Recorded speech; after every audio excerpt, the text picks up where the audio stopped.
Sudah cukup Le kamu ikut campur. Suara angklung itu ada pertanda gak baik buat kamu, bahwa kamu sudah disambut dan diterima. Entah diterima sebagai pengikut atau sebagai tumbal. Hanya ada dua kemungkinan.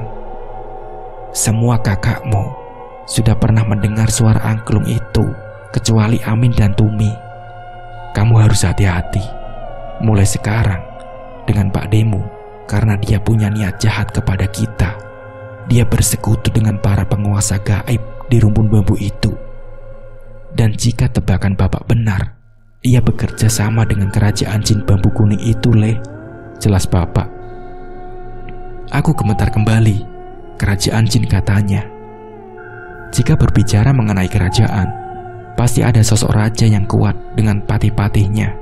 Aku langsung menangis karena sudah sangat takut.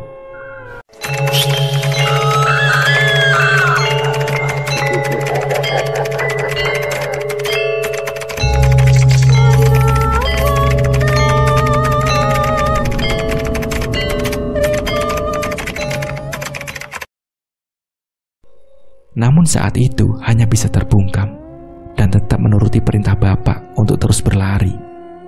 Sesampainya di depan rumah, terlebih dahulu aku membasuh kaki, mencuci tangan, meskipun tidak terlalu bersih karena tergesa. Tapi aku selalu melakukannya setelah berkunjung ke tempat keramat atau sakral dan aku melihat sesuatu. Konon katanya, selain karena alasan kebersihan, ada alasan gaib apabila setelah dari tempat sakral dan keramat, atau minimal setelah kita melihat penampakan di luar rumah. Jika kita tidak membersihkan diri terlebih dahulu sebelum masuk rumah, maka sosok itu akan menjadikan kita sebagai inang, menempel seperti parasit, dan mengikuti kita kemanapun kita pergi. Itu salah satu etika dasar yang diajarkan Bapak kepadaku. Singkat cerita, setelah aku masuk rumah, aku buru-buru menemui Kang Amin yang saat itu sudah kupastikan berada dalam kamar solatan. Aku tidak mengetuk pintu dan langsung masuk. Posisi Kang Amin saat itu duduk diam membelakangi pintu dan menghadap ke lemari yang tingginya sekitar 2,5 meter berisi perlengkapan sholat. Namun, saat aku melihat ke atas lemari itu, aku mendapati ada sosok berjubah berwarna hitam sangat besar. Sosok itu duduk di atas lemari, dan itu cukup membuatku terhenyak kaget. Namun tidak lama, sosok itu menghilang. Kejadian masa kecilku satu itu cukup menjadikanku parno sampai usia ke-53 tahunku sekarang. Setiap kali aku tidur, aku sudah menjadi kebiasaanku untuk melihat ke atas lemari. Apakah ada sesuatu atau tidak? Karena jujur saja, meskipun kini aku berusia 53 tahun, aku masih merasakan takut apabila ada sosok yang mengagetkan seperti itu, apalagi di kamar. Kembali pada malam itu, setelah aku melihat sosok itu hilang, aku langsung menyapa Kang Amin. Kang, sapaku terbata-bata. Tidak lama Kang Amin menoleh, kaget melihatku dalam kondisi berantakan. Ada apa, Min? Kenapa kok ketakutan gitu? Lihat ya, kata Kang Amin. Itu barusan apa Kang di atas lemari? Tanyaku. Gak apa-apa, itu penjaga Akang. Kenapa? Oh, penjaganya Akang mungkin, pikirku. Kemudian aku menceritakan semua yang telah kuceritakan kepada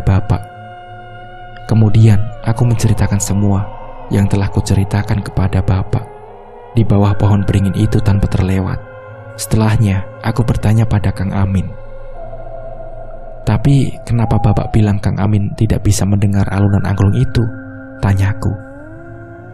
Akang beda sama kamu. Saat ini, Akang sama Bapak masih berusaha buat ngelindungi keluarga kita, Min. Akang gak bisa jelasin apa yang terjadi sama Akang sekarang. Mungkin nanti. Tapi yang pasti, benar kata Bapak, jangan sesekali kamu mendekati arah rumput bambu itu. Dan jangan pernah mau menerima pemberian makanan dari Pak Didiran dan keluarganya sementara ini. Karena semua tinggal menunggu waktu, Min. Entah siapa yang menang dan siapa yang kalah. Yang jelas, yang kalah harus mati. Jelas Kang Amin emosinya sangat terasa.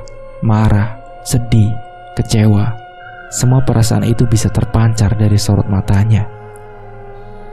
Begitupun aku, anak kecil yang saat itu masih berusia 10 tahun. Harus mendengar penjelasan tentang hidup dan mati. Benar-benar membuatku sangat takut. Tapi bagaimanapun, aku juga harus berdiri untuk keluargaku. 3 hari berlalu setelah kejadian malam itu. Tepatnya, kini di hari Selasa. Pagi hari, aku bersiap-siap untuk berangkat sekolah bersama Tumi. Kami berjalan kaki, dan rute sekolah kami harus melewati rumah Pak D. Aku sengaja tidak memberitahu kejadian malam itu ke Tumi, karena aku yakin jika diberitahu justru dia akan kepo, karena memang dia anaknya sangat pemberani. Makanya aku, Bapak, dan Kang Amin memilih diam, hanya memberitahu Tumi mengenai urban legend tentang bambu itu saja. Kang, kemarin ya, aku habis main sore. Masa lihat Pak D bawa sesajen terus masuk ke bambu-bambu itu? Tumi menunjuk arah rumpun bambu itu. Us, Tum, gak boleh nunjuk-nunjuk. Udah biarin aja, kamu gak usah ikut campur. Ayo, jalannya yang cepat. Lekasku menggandeng tangan Tumi. Tapi Kang, kemarin aku dengar percakapan Mbak Mi sama Mbak Ni. Mereka bahas soal suara angklung gitu. Katanya mereka dengar, terus semua anggota keluarga dengar. Tapi kenapa aku enggak ya? Waduh, aku bingung saat itu harus menjelaskan apa kepadanya. Aku hanya menjawab, itu suara dari puskesmas yang kamu pernah lihat kuntilanak. Makanya jangan suka main ke sana. Puskesmas banyak demitnya, Tum. Bisa-bisa kamu diculik gak bisa pulang. Jelasku tanpa pikir panjang. Alasan yang kubuat demi menghindarkannya dari Pak D justru berakibat fatal. Iyakah? Apa kapan-kapan aku kesana ya sama teman-temanku? Candanya. Kamu jangan macam-macam ya, Tum. Kalau kamu ketahuan kesana, aku bakal bilangin ke Akang Amin biar kamu disetrap. Ancamku. Karena memang Kang Amin lah yang paling Tumi takuti di antara kami selain Bapak. Iya enggak, jawabnya sembari cemberut. Bapak dan Mbok punya anak 7. Urutannya Mbak Ipah umur 25 tahun, sudah menikah, mempunyai 2 orang anak. Mbok Mi berumur 23 tahun, sedang bekerja. Kang Amin umur 20 tahun, Mbak Ni umur 19 tahun, Kang Salim umur 16 tahun. Aku, Samin, 10 tahun, masih sedang SD. Tumi 6 tahun, masih SD. Firasatku memang selalu tajam. Pagi itu perasaanku tidak enak. Aku sesekali mengecek Tumi di kelasnya, memastikan dia baik-baik saja. Setiap kulihat, dia sedang bermain dengan teman-temannya. Tapi entah kenapa, hari itu terasa sangat sesak, seakan-akan mau terjadi sesuatu. Singkat cerita, bel sekolah berdering, menandakan berakhirnya kegiatan membosankan ini. Aku bergegas pulang dan menghampiri Tumi. Saat ku hampiri, aku melihatnya sedang bergerombol bersama teman sekolah sekaligus tetangga kami. Teman bermainnya ada 5 orang termasuk Tumi. Namun saat aku mendekatinya, mereka bubar seakan-akan punya rencana besar yang tak boleh ku ketahui. Ngapain sih, Tum? Tanyaku sedikit gusar. Gak apa-apa kok, Kang. Ayo pulang. Wajahnya justru sumringah. Kami pun berjalan pulang. Tapi di tengah perjalanan, Tumi bertanya, Kang, kata temanku, kemarin sore dia habis main kan? Terus lewat rumah kita. Masa dia sore waktu maghrib lihat ada keranda terbang di atas rumah kita? Emang bener? Makdek. Seketika jantungku berdegup sangat kencang dan menghentikan langkah. Temanmu siapa? Mereka bisa lihat kayak Akang? Tanyaku ketakutan. Temanku 4 orang itu, semuanya lihat gak cuma 1. Jelasnya. Entah saat itu aku harus mempercayai perkataan 5 orang anak yang berusia 6 tahun itu atau tidak. Tapi jika dikaitkan dengan firasat burukku hari ini, Apa benar yang dikatakan Tumi itu? Aku ketakutan, sungguh. Bahkan Tumi bisa merasakannya saat gandenganku semakin kukuatkan pada tangan kecilnya. Kang, sakit. Akang kenapa kok gemeter? Akang nangis? Tanya Tumi. Bagaimanapun, Akang bakal lindungi keluarga kita, Tum. Akang janji. Tak terasa, air mataku menetes. Tumi tidak memberikan respon apapun. Sudah 15 menit perjalanan kami, tibalah kami di rumah. Sesampainya di rumah, kami menemukan Mbak Ipah yang sedang ketakutan. Badannya gemetar hebat. Mbok ada di sampingnya untuk menenangkannya. Udah, Dok, tenang, gak apa-apa. Ada bapakmu, ada Amin juga. Insya Allah, semua baik-baik saja. Sembari mengelus punggung Mbak Ipah, aku sampai lupa mengucapkan salam. Langsung aku mendatangi bapak, meninggalkan Tumi yang saat itu justru terpaku diam melihat Mbak Ipah terisak. Entah apa yang ada di dalam pikirannya. Aku pun merasa Tumi pasti punya rencana. Aku berlari mencari bapak di setiap sudut rumah. Namun aku tidak menemukannya. Kembali aku membulatkan niat untuk pergi ke kamar sholat, tempat traumatis aku melihat sosok penjaga Akang.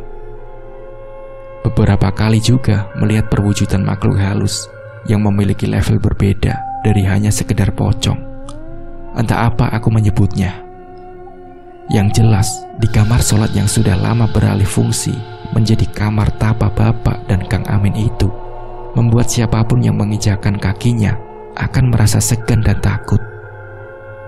Kembali kubuka kamar itu dengan segala emosi yang tercampur. Tidak ada siapapun. Aku pun heran, kenapa saat Kang Amin atau bapak tidak ada di sana, makhluk itu juga hilang.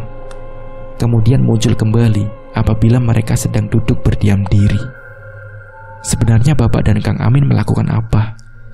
Aku hanya berharap mereka tidak salah arah dan justru menggunakan makhluk-makhluk itu sebagai pujaan.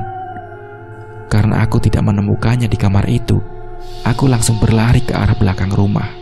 Benar saja, bapak dan Kang Amin di sana. Mereka sedang mengobrol, entah apa yang mereka bahas.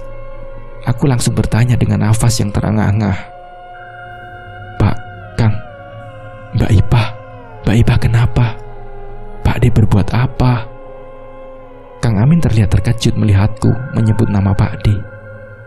Sepertinya bapak belum memberitahu kejadian malam itu pada Kang Amin, bahwa sedikit banyak aku mengetahui gelagat aneh Pak D.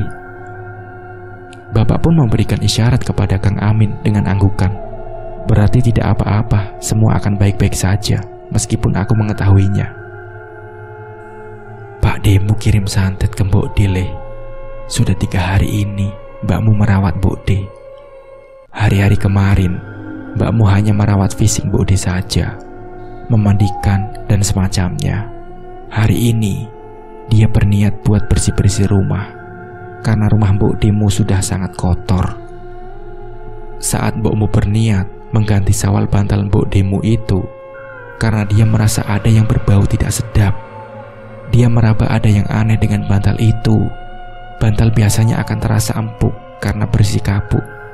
Tapi ini terasa seperti ada benda keras di dalamnya. Dan berinisiatif untuk mencari tahu. Dan kemudian merobek bantal itu. Benar, kapuk memang ada.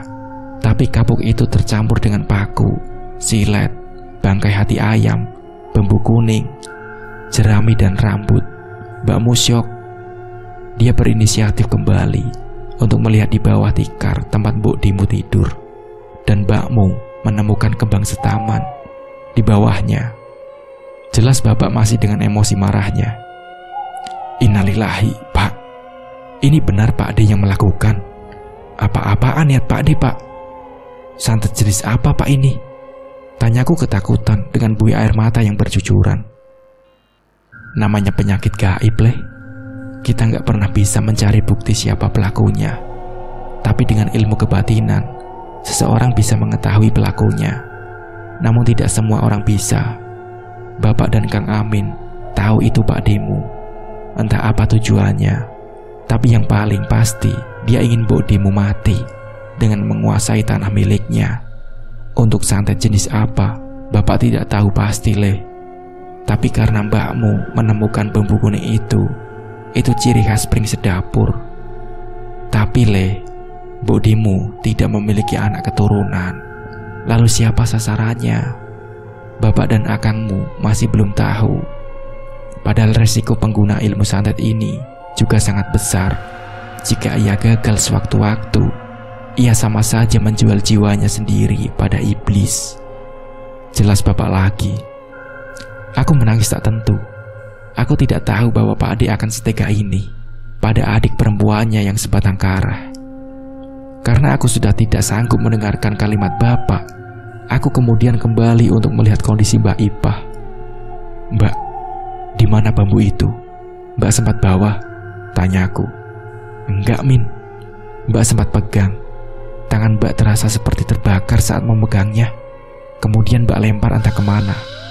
Jelasnya masih dengan terbata-bata. Tanpa memperdulikan orang-orang sekitar, aku langsung pergi ke rumah Bokde dengan Kang Salim. Kang Salim berniat menemui Bokde. Namun niatku mencari keberadaan bambu itu. Siapa tahu pikirku saat itu, jika aku bisa menemukannya dan membakarnya, kutukan ini bisa hilang. Itu hanya asumsiku saja. Padahal aku tidak tahu bagaimana cara menghilangkannya. Terus aku mencari, tanpa kusadari, Tommy juga sedang di sana. Tom, ngapain? Pergi, kataku. Aku mau cari mainanku yang hilang, Kang, katanya. Memang beberapa hari ini dia sering menemani Mbak Ipah jika pulang sekolah ke rumah Bokde dan bermain di sana. Ya sudah, aku tidak berpikir yang lain-lain lagi. Aku masih mencari di berbagai sudut ruangan selama 30 menit. Pencarianku tidak membuahkan hasil. Tommy pun sampai sudah menemukan mainannya dan kembali ke rumah. Namun aku masih tidak menemukan bambu itu. Aneh. Kemana perginya bambu itu setelah Mbak lempar? Wallahu alam. Karena aku merasa pencarianku tak membuahkan hasil, dengan lesu aku kembali ke rumah, memikirkan apa yang bisa kulakukan untuk membantu Kang Amin dan Bapak. Aku tidak sesakti mereka yang setahuku memiliki ilmu kebatinan tingkat tinggi. Aku hanya seorang anak dengan mata batin istimewa. Jika kerasukan pun, aku tidak bisa mengeluarkannya sendiri. Sebegitu lemahnya aku, sampai-sampai mau membantu melawan ilmu Pak D yang sudah bersekutu dengan iblis. Singkat cerita, sore menjelang. Entah jam berapa tepatnya, aku tidak menyadari. Yang kusadari hanya sinar mentari yang semakin pudar digantikan dengan jayanya sinar rembulan. Kondisi Mbak Ipah sudah stabil. Kami pun berkumpul di rumah Mbok D sore itu. Namun, justru aku melihat keranda itu lagi. Keranda yang sempat terbang itu kini tepat berada di atas kepala Mbok D. Aku hanya diam. Keadaan Mbok D kian hari kian parah. Sudah tidak mau makan. Badan kering seperti digerogoti sesuatu tak kasat mata. Setiap maghrib, ia selalu berteriak kepanasan dengan bola mata membesar dan mulut yang menganga. Kami berniat kembali membacakan Yasin. Kelima kakakku ada, suami Mbak Ipah, anak-anaknya, Mbok dan Bapak. Namun aku tidak melihat Tumi. Kemana dia? Belum sempat aku bertanya pada Mbok akan keberadaan si bungsu, aku mendengar suara Tumi memasuki pintu rumah kami. Jelas tidak ada orang. Dia pun tidak tahu bahwa kami saat itu ada di rumah Mbok D. Aku buru-buru menghampirinya bersama Kang Amin. Akang! Ia berteriak tak tentu dengan gema tangisnya. Tum, kamu kenapa, Tum? Tenang, Tum, kataku memeluknya. Kamu kenapa? Sudah Akang bilang kan, kalau sore itu pulang, jangan keliaran saat situasi kayak gini, cerca Kang Amin. Kang, Tumi takut, tangisnya. Kenapa, Tum? Cerita ke Akang ada apa? Paksaku. Tumi tadi mainan sama teman-teman Tumi. Kami mainan di depan puskesmas itu. Terus katanya Teman-teman Tumi lihat ada kuntilanak di sana. Terus mereka takut lari pulang. Tapi aku sendiri yang gak lihat, Kang. Ya udah, aku pikir mereka bohong. Cuman alasan biar gak jadi yang beres-beres mainan. Aku yang beresin masukin karung. Tapi pas Tumi bersih-bersih sambil potong kuku di sana, Tumi lihat Pak D. Belum selesai Tumi berbicara, Kang Amin menyelak pembicaraan. Potong kuku katamu? Kan sudah diberitahu kalau sisir rambut potong kuku itu di rumah, Tum. Bentak Kang Amin. Tangis Tumi kian pecah. Namun aku berusaha menenangkan keduanya. Sabar, Kang. Kita dengerin Tumi selesai cerita dulu. Lalu gimana? Belum selesai sampai situ saja kan? Tanyaku halus karena jujur, aku tidak setia Akang. Aku sangat menyayangi bungsu kami. Iya, Kang. Sambil potong kuku, aku lihat Pak D di seberang rumahnya. Dia ketawa ke arahku. Ya sudah, aku sambil tersenyum, Kang.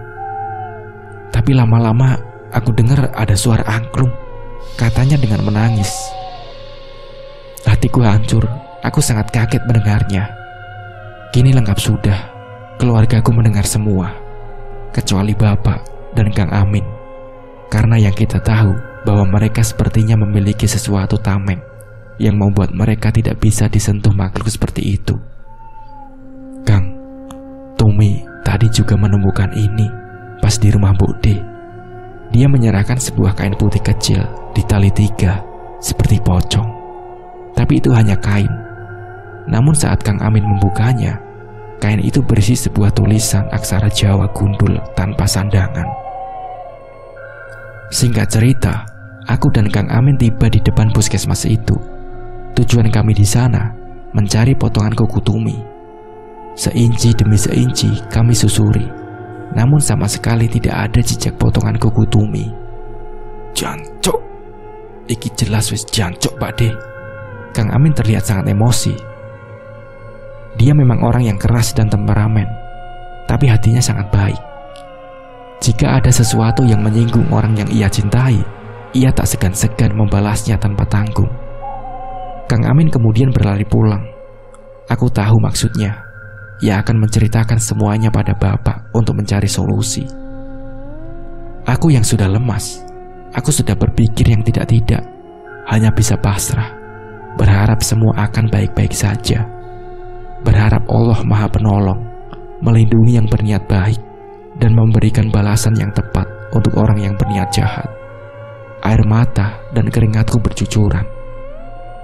Sembari aku melihat dengan nyalang ke arah rumah Pak D, kembali kudapati rentetan barisan pocong membelakangi rumah Pak D. Seakan-akan mereka adalah pengawal. Namun pocong itu berbeda dengan pocong di rumah Pak D. Pocong itu berwarna hitam legam.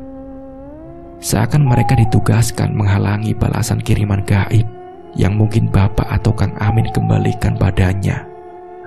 Sungguh tidak punya hati mengorbankan saudaranya sendiri yang tak ternilai harganya demi sebidang tanah yang memiliki harga. Jika kalian bertanya, apa saat itu aku tidak melihat kuntilanak penunggu puskesmas itu? Iya, aku melihatnya. Tidak hanya itu, aku juga melihat adanya wewe gombel dengan postur tubuh berbulu besar dan maaf, memiliki payudara yang menjuntai ke bawah. Keberadaan wewe itulah yang seakan menarik anak-anak kecil untuk bermain di sana. Dan jika sore hari, jika anak-anak kecil itu tidak segera pulang, biasanya ia akan menunjukkan dirinya. Namun hal itu tidaklah membuatku takut. Selain karena terbiasa, pikiranku saat itu sangatlah kalut. Sampai-sampai aku sudah tidak bisa lagi merasakan takut akan kehadiran wewe itu. Singkat cerita, sebelum azan maghrib berkumandang, aku kembali ke rumah dengan langkah lesu. Seperti biasa, aku membasuh kaki dan tangan. Namun, seketika aku mendengar sesuatu. Bapak dan Mbok berdebat. Sudah, Pak. Sudah, kita pasrahkan saja ke Allah. Mau bagaimanapun, Kang Diran itu kakangmu. Sudah, Pak. Sudah. kata Mbok halus. Namun kata-kata Mbok tidak dibalas oleh Bapak. Bapak hanya diam saja. Singkat cerita, sholat telah usai. Kami pun bermain di surau sembari menunggu sholat Isya. Bapak dan Kang Amin kembali lebih dulu. Namun tiba-tiba ponakanku, anak laki-laki pertama Mbak Ipah, pingsan. Seketika kami langsung geger. Kami langsung membawa Win ke rumah. Sesampainya di rumah, Mbak Ipah histeris. Begitupun Mbok. Lantas Bapak langsung meruat Win, karena menurut Bapak, Win terkena serangan gaib. Sudah bisa ditebak dari siapa. Bapak merapal sesuatu yang entah itu apa. Dan anehnya, Win langsung sadar. Tapi dengan posisi matanya berwarna putih tanpa ada warna hitam, tidak berbicara, juga mulutnya yang terus menganga. Kemudian Bapak berkata, "Ini perbuatan Kang Diran. Aku yakin dia menyasar Win sebagai syarat perjanjiannya dengan iblis bambu kuning itu," kata Bapak. "Pak, gimana anakku Pak?" tangis Mbak Ipah. "Tenang Duk, Bapak bakal ngatasi ini. Kamu sabar ya." "Tenang Bapak." Aku masih tidak mengerti korelasi antara kondisi fisik Win saat itu dengan iblis bambu kuning. Saat Bapak mengajak Kang Amin untuk keluar rumah, aku mengikutinya diam-diam dan menguping pembicaraan mereka di balik pintu. "Pak, apa Win ini dirasuki oleh iblis bambu kuning itu?" tanya Kang Amin.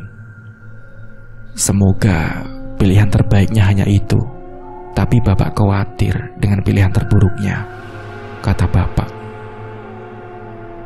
"Apa Pak pilihan itu?" tanya Kang Amin. "Kamu pernah kan dengar kisah dukun santet yang mati di rumpun bambu itu?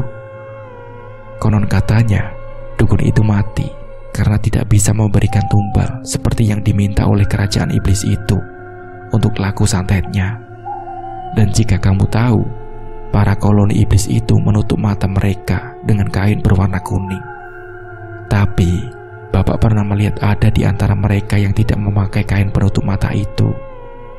Dulu saat masih kecil, Bapak sering bermain sampai larut malam. Saat itu malam 1 Suro, Bapak keliling malam dengan teman-teman Bapak. Saat melewati rumpun itu, Bapak mendengar suara kuda. Saat Bapak cari tahu, ada sosok yang keluar dari rumpun bambu itu. Sosok bertubuh besar, mengendarai kuda. Wajahnya Bapak tidak melihat, seperti raja. Diikuti dengan iringan memakai pakaian kerajaan, serba kuning dengan kain penutup mata. Namun, di paling belakang juga ada beberapa iringan yang tidak memakai kain penutup. Sepertinya ia budak. Dan saat Bapak melihat matanya berwarna putih semua, dengan posisi mulut menganga, ia berjalan membawa bambu. Itu yang dimaksud seseorang yang mendengar angklung itu akan dijadikan tumbal atau dijadikan pengikut. Jika dijadikan tumbal, maka akan seperti Win. Dan jika dijadikan pengikut, maka ia akan seperti Pak Demo. Jelas Bapak. "Lalu kita harus bagaimana Pak? Apa kita bisa menyembuhkan Win?" tanya Kang Amin. "Soal menyembuhkan, Bapak tidak bisa Bapak hanya bisa membentengi keluarga kita, tapi mungkin belum bisa menjangkau semuanya. Tandanya Win bisa ditembus oleh Pak Demo. Tapi kita tunggu 3 hari lagi. Pak Ramin pulang.